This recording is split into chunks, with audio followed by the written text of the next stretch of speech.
महोदय, यहाँ यह उल्लेखनीय है कि शीत युद्ध की समाप्ति व समाधान एशिया की घटनाओं तथा अफगानिस्तान से सोवियत सेना की वापसी से ही हुआ है। अफगानिस्तान में लंबे अरसे तक चला युद्ध सोवियत संघ के अस्तित्व के लिए कष्टदायी और मुश्किल हो गया। इस भयावह युद्ध से सोवियत सेनाओं की वापसी से अनेक घटनाओं ने जन्म लिया, जिनकी परिणति शीत युद्ध की समाप्ति से हुई तथा जिसमें जर्मनी का एकीकरण तथा सोवियत संघ का विघटन शामिल है। संक्षेप में, शीत युद्ध का और इस तनाव का एशिया की एकता पर दूरगामी प्रभाव पड़ा। एशिया के सभी देश यह चाहते थे कि क्षेत्र में शांति बनी रहे।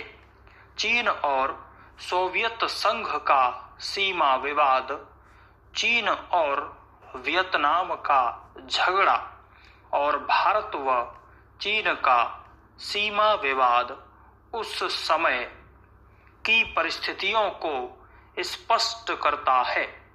इस तरह से पाकिस्तान पूरी तरह से थाईलैंड और फिलीपींस के साथ अमेरिका के खेमे में चला गया था।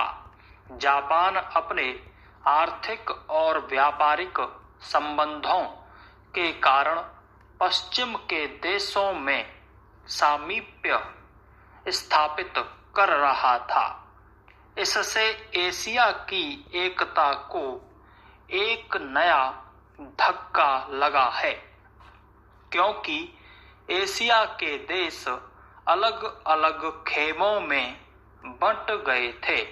1960 के दशक में एक नया मोड़ आया, जब शीत युद्ध के समय में आसियान के नाम से एक नए गुट का प्रादुर्भाव हुआ।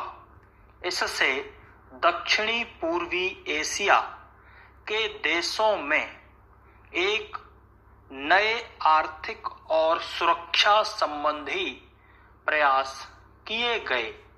इन देशों में सांस्कृतिक एक रूपता की वजह से भी एक नए गुट ने जन्म लिया। लेकिन यह कहना कठिन होगा कि इन दक्षिण पूर्वी एशियाई देशों से समूचे एशिया की पहचान या एकता बनाने में सहायता मिली है या उससे धक्का लगा है, क्योंकि इन देशों ने अपनी नीति बहुत स्पष्ट नहीं की और केवल अपने ही गुट के अंदर भूमिपुत्र नीति को जन्म दिया। भारत भी अब आसियान का सहयोगी सदस्य बनने जा रहा है।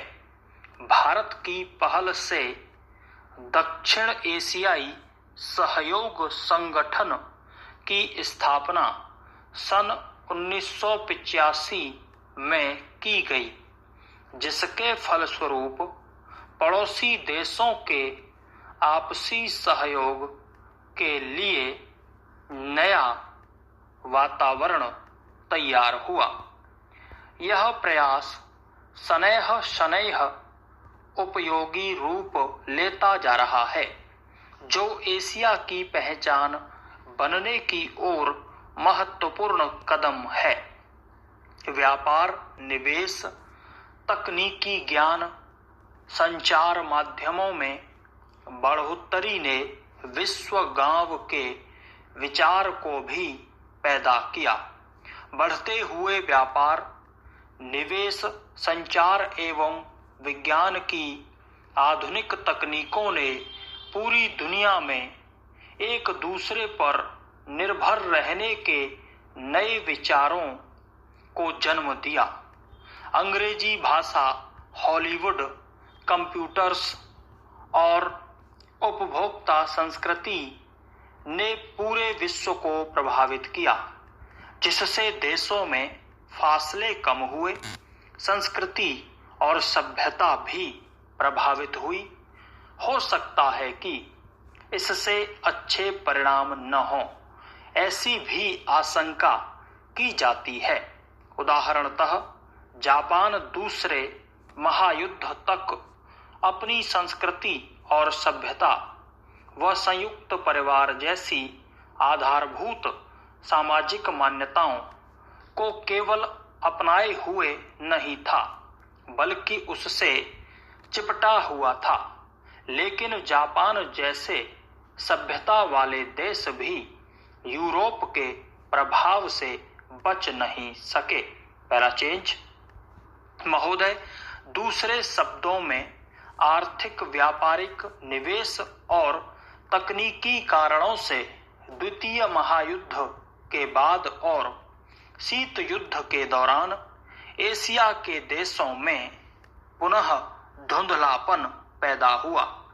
लेकिन यह बात सही नहीं है कि एशिया की संस्कृति और सभ्यता को पश्चिम के प्रभाव और आधुनिकतम तरीकों ने नष्ट कर दिया।